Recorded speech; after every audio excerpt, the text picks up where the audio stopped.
yukhadi'unallaha walladzina amanu wa ma yakhda'un illa anfusahum wa ma yash'urun. Mereka pakai banyak modus untuk mengelabui Allah Subhanahu wa taala dan orang yang beriman, padahal mereka hanya membohongi diri mereka sendiri. Penyakitnya karena ragu sama Allah Subhanahu wa taala. Ragu tentang apa? Ragu tentang kebesaran Allah Subhanahu wa taala. Bahwa Allah Maha Kuasa, makanya dia menjadi orang yang gampang khawatir. Khawatir muncul karena dia nggak yakin kepada kekuasaan Allah Subhanahu wa taala. Kalau dia yakin kepada kekuasaan Allah, begitu ada masalah, dia tinggal katakan hasbi Allah, cukup buat saya Allah. Kalau dia yakin kepada Allah, lalu ada masalah, dia hanya mengatakan la haula wala quwata illa billah, maka selesai semua masalah di dalam dirinya. Walaupun mungkin masalahnya belum selesai, tapi dalam hatinya masalah itu udah selesai. Dan itu awal dari kebaikan. Jadi masalahnya adalah kita yakin gak nih sama Allah. Masalahnya adalah gimana cara kita keep the faith, belajar untuk menjaga terus keimanan dan keyakinan kita kepada Allah Subhanahu wa taala. Kayak misalnya dulu tuh ada orang Yahudi, ulamanya orang Yahudi, namanya Rabi kalau bahasa Yahudi. Dia lagi jalan gitu, lagi touring. Lapar nih, di tengah jalan ngelihat ada orang lagi bakar babi guling. Jadi lagi bakar babi gitu, barbecue. Terus dia ngecium harumnya aroma babi yang dibakar. Jadi pengen, jadi lapar. Dia datang kepada orang yang lagi barbecue gitu. Dia bilang, "A'tini hadas samak." Beri saya ikan ini. Dan nyebutnya ikan. Orang-orang ngelihat pakaian orang ini, kayaknya ini pakaian orang Yahudi yang khas banget. Akhirnya mereka bilang, "Kamu kan agamanya Yahudi. Orang Yahudi kan gak boleh makan babi," kata orang-orang yang lagi barbecue. Kata dia, "Siapa yang minta babi? Saya kan minta ikan." Tapi dia nunjuknya ke arah babi guling itu. Cuman dia menggunakan istilah ikan. Saya kan gak minta babi, saya minta ikan. A'tini hadas samak. Beri saya sepotong dari ikan ini. Tapi nunjuknya ke arah itu. Akhirnya karena mereka malas berdebat, mereka kasih kepada dia makanan tersebut. Dia makan makanan yang haram. Kemudian dia minum bersama mereka dengan minuman yang Allah haramkan. Lalu dia melanjutkan perjalanan. Karena dalam keadaan setengah sadar, lagi teler, lagi fly, akhirnya dia kehilangan ontanya di tengah jalan. Dia jalan kemana, ontanya kemana. Namanya juga orang lagi teler. Di tengah padang pasir, dia kehilangan ontanya, kehilangan semua bekal-bekalnya. Baru ketika dia bangun dari tidur, dia panik karena tidak menemukan onta di sebelahnya. Dia pun keliling nyari-nyari ontanya, mondar-mandir kayak Siti Hajar antara Bukit Sofa ke Bukit Marwah, cari ontanya. Pas dia nggak menemukan onta itu, kemudian dia berdoa kepada Allah, "Ya Allah, bantu saya, bantu saya, bantu saya." Nabi kemudian mengkomentari hadis ini, kata Nabi, "Ma'kaluhu haram, mashrabuhu haram, malbasuhu haram, wa ghudhiya bil haram, fa anna yustajabu lidzalik." Makanannya haram, minumannya haram, kendaraan atau yang dia pakai itu semuanya haram. Lalu bagaimana Allah akan mengabulkan doa orang ini? Artinya apa, teman-teman? Dia punya masalah, dia ragu kepada Allah ketika dia lagi dalam keadaan lapar. Dia lapar, ragu kepada Allah, sehingga dia putus asa, dia makan apa yang tidak boleh dia makan. Ini yang menjadi masalah kita dalam hidup.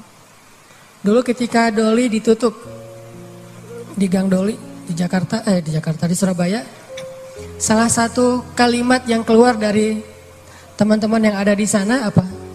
Kalau kami nggak boleh kayak gini, terus kami makan apa, gitu kan? Kalau kami nggak boleh kerja kayak gini, terus kami ngasih makan apa buat keluarga kami? Itu penyakitnya. Jadi bukan pekerjaannya, tetapi keyakinannya kepada Allah Subhanahu Wa Taala. Nggak mungkin, nih ya, nggak mungkin nol, nggak mungkin sama sekali ya. Ada orang yang meninggalkan sesuatu karena Allah, terus jadi terlantar dan terlunta-lunta, itu nggak mungkin sama sekali.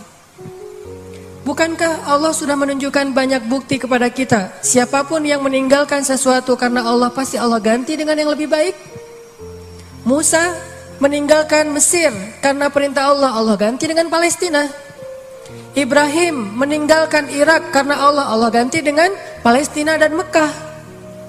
Nabi Muhammad SAW meninggalkan Mekah karena Allah, Allah ganti dengan keluarga baru di Madinah.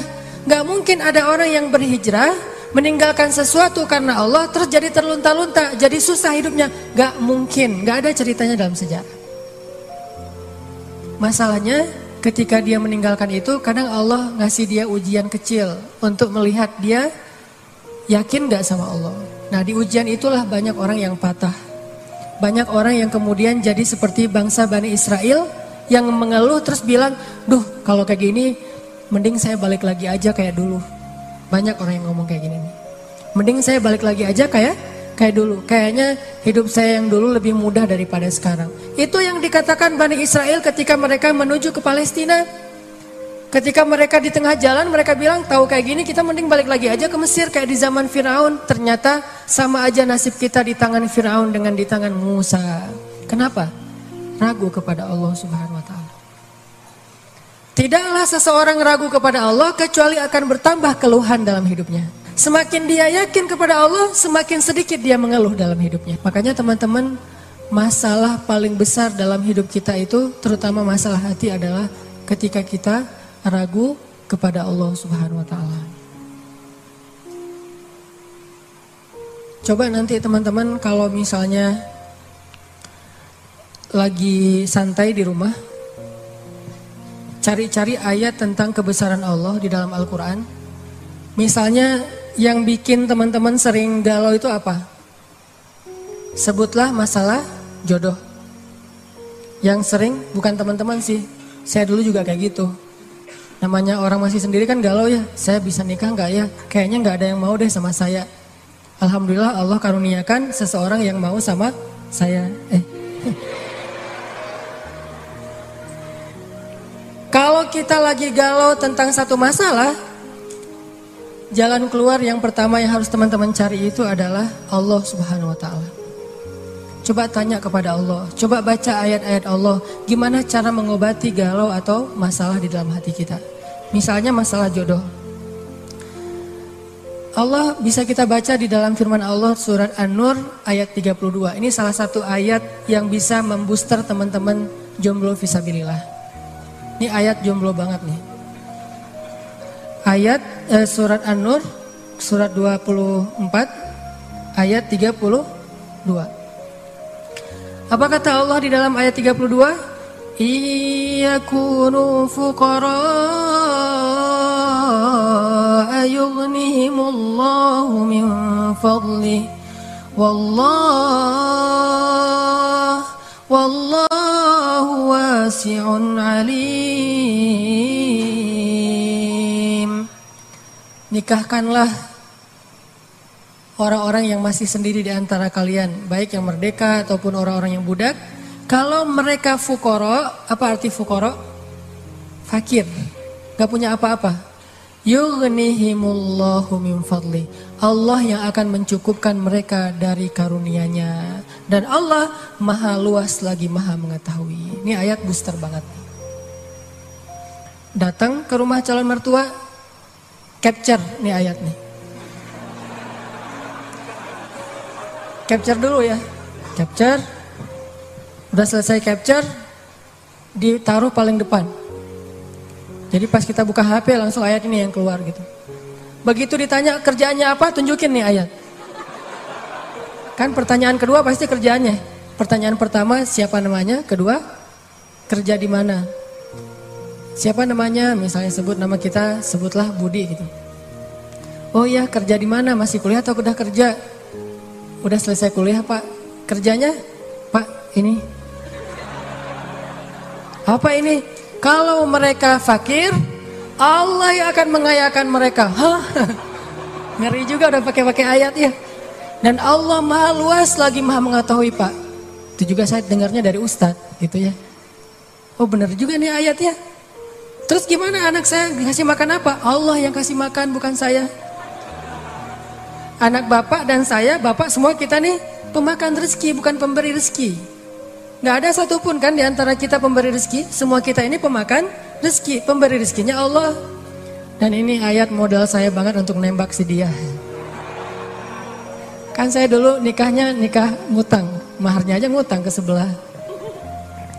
Tapi bilang ngutangnya jangan pas awal, nanti aja kalau udah deal baru ngutang. Udah setuju nih, kita nikah ujung-ujungnya, boleh utang dulu.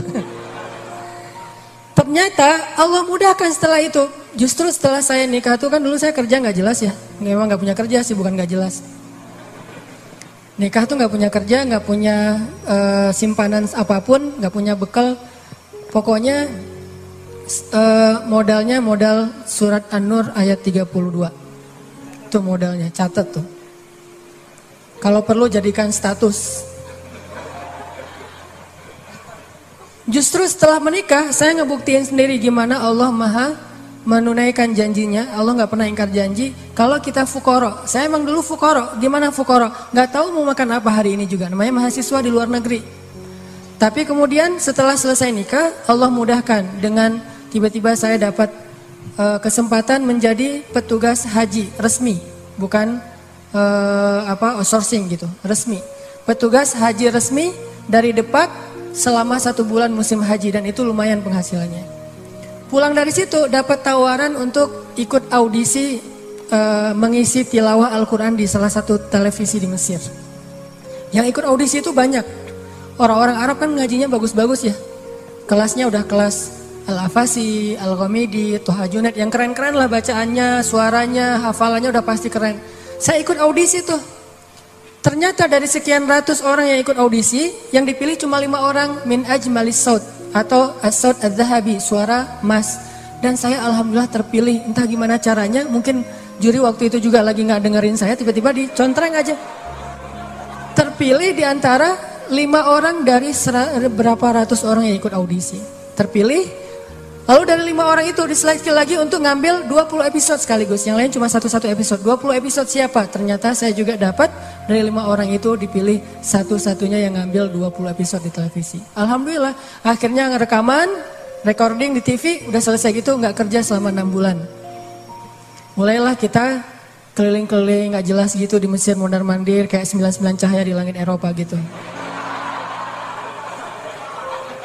Benar kan kata Allah, kalau mereka fuqara yughnihimullah, maka Allah akan memberikan kekayaan untuk mereka atau kecukupan. Jadi obat hati itu adalah yakin kepada Allah. Dan cara yakin kepada Allah, baca firman-firman Allah Subhanahu wa taala. Allah berjanji di dalam banyak ayat untuk bisa menjadi iman, menambah faith, menambah keyakinan di dalam hati kita. Tinggal kita baca aja. Banyak banget ayat-ayat kayak gitu. Jadi begitu kita galau tentang gimana nanti nih, apa yang harus saya kasih, gimana menafkahi, baca nih ayat. Gitu juga kalau misalnya kita cari kerjaan atau cari nafkah. Allah Subhanahu wa taala juga memberikan kita banyak sekali ayat-ayat yang menjadi janji dari Allah bahwa siapa yang yakin kepada Allah, pasti Allah Subhanahu wa taala akan menjaganya. Itu banyak banget ayat kayak gitu. Salah satunya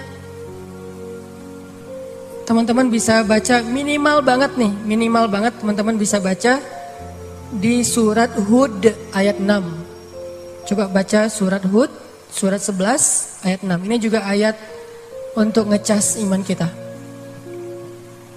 Apa kata Allah di ayat 6 surat Hud? Bismillahirrahmanirrahim. Wa ma min dabbatin fil ardi illa 'ala Allahi rizquha wa ya'lamu mustaqarraha wa mustawda'aha kullun fi kitabim mubin. Gak ada satupun hewan yang melata di muka bumi illa 'alallahi rizquha, kecuali Allah yang menjamin rezeki bagi mereka. Terus kenapa kita khawatir? Kenapa kita galau? Kan Allah yang menjamin, dan jaminan Allah itu sebaik-baik jaminan. Dijamin oleh perusahaan asuransi atau finance, itu aja kita udah yakin gimana dijamin oleh Allah Subhanahu wa taala. Kayak ada orang yang ngambil asuransi kesehatan, dia nggak khawatir dengan sakit. Ada orang yang mengambil asuransi kendaraan, dia nggak khawatir kelecet atau terjadi kecelakaan, dirampok atau dicuri kendaraannya. Ada yang total loss only misalnya atau all risk, dia nggak khawatir. Kenapa? Ada yang menjamin. Ada orang yang mengambil asuransi pendidikan, dia nggak khawatir dengan harga pendidikan yang semakin mahal karena ada jaminan. Kalau kita masih sering ragu dan sering khawatir dengan hidup kita, berarti kita nggak yakin dengan jaminan Allah Subhanahu wa Ta'ala. Makin kita yakin dengan jaminan Allah, makin hilang rasa khawatir dalam hidup kita. Tenang ajalah, ada Allah. Ketika kita ada masalah sedikit, kita tinggal klaim. Dan mengklaim asuransi Allah itu lebih gampang daripada ngeklaim asuransi manusia. Ngeklaim asuransi manusia tetap aja ada biayanya. Tapi ngeklaim kepada Allah itu nggak ada biayanya, nggak perlu pakai nomor antri, nggak perlu jauh-jauh keluar dari rumah. Kita tinggal mengangkat kedua tangan kita mengatakan Ilahi, Robbi, saya ada masalah nih, tetapi Engkau maha besar.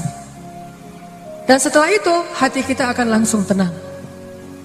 Ini teman-teman, di antara obat terhadap semua penyakit hati itu adalah belajar yakin kepada